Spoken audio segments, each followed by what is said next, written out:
Sebanyak 5 orang siswa SLB Negeri Dobo mengikuti ujian perdana tingkat sekolah dasar.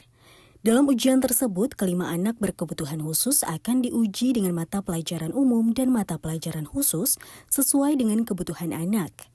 Kepala SLB Negeri Dobo, Darsan Salamun, mengatakan anak-anak asuhnya akan mengikuti ujian seperti layaknya siswa-siswi sekolah dasar reguler dan ujian ini merupakan ujian perdana bagi SLB Negeri Kepulauan Aru khusus tingkat sekolah dasar.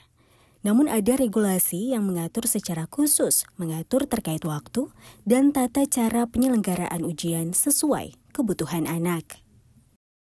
Dalam pelaksanaan ujian ini cuma ada 5 peserta ujian yang terdiri dari beberapa kasus siswa. Yang pertama ada tunarungu, tunadaksa, Down syndrome, sama autis. Ya. Nah, dari 5 ini dari awal sampai hari ini semua hadir. Agus Labetubun melaporkan.